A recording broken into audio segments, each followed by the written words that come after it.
Final से पहले final चंद घंटे बाकी। आज होगा T20 वर्ल्ड कप का सबसे बड़ा मुकाबला। न्यूयॉर्क में पाकिस्तान और भारत आमने सामने होंगे। बाबर आजम अपनी सिपाह को रोहित सेना के खिलाफ आजमाएंगे। होगा एक दूसरे पर कारवार, चौके और छक्कों की होगी भरमार। मैच पाकिस्तानी वक्त के मुताबिक शाम 7:30 बजे शुरू होगा।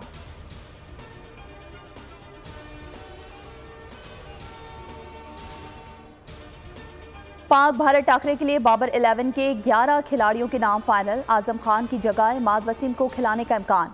जराये के मुताबिक अमेरिका के खिलाफ 0 पर आउट होने वाले आजम खान भारत के खिलाफ मैच से आउट हो गए। आजम खान को नेट प्रैक्टिस में एक गेंद भी खेलने का मौका न मिल सका।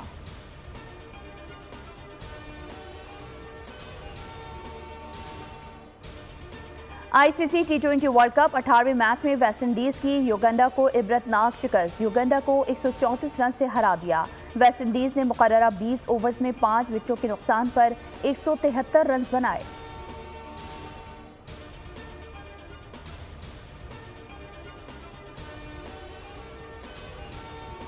नेशंस हॉकी कप के फाइनल की दौड़ से पाकिस्तान बाहर हो गया। सेमीफाइनल में पाकिस्तान को न्यूजीलैंड ने 2-1 से शिकस्त दे दी। फ्रांस और न्यूजीलैंड के दरमियान नेशंस हॉकी कप का फाइनल का आज मुकाबला होगा।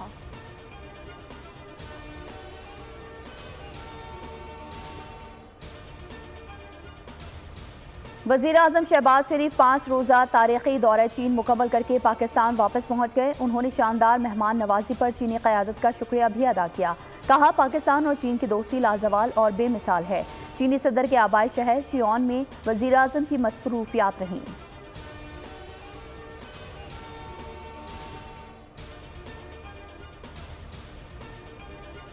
नरेंद्र मोदी आज तीसरी बार भारतीय वजारत उज़्मा का कलमदान संभालेंगे। श्रीलंका, बांग्लादेश, नेपाल, मालदीव समेत कई ममालिक के सरबराहान को तकरीब हल्फ बर्दारी में शिरकत की दावत दी गई है। इंडिया में मुसलमान भारतीय आबादी का 14% है, लेकिन मुसलमानों की लोकसभा में नुमाइंदगी 5% से कम रही। भारत में आम इंतखाबात 78 मुसलमान उम्मीदवारान में से सिर्फ 24 मुसलमान अरकान कामयाब हुए। और मारूफ स्कॉलर डॉक्टर आमिर लियाकत हुसैन को मद्दाहों से बिछड़े 2 बरस बीत गए। डॉक्टर आमिर लियाकत हुसैन की आज दूसरी बरसी है। उनका इंतकाल 9 जून 2022 में कराची में हुआ था। डॉक्टर आमिर लियाकत हुसैन बोल न्यूज़ से भी वाबस्ता रहे।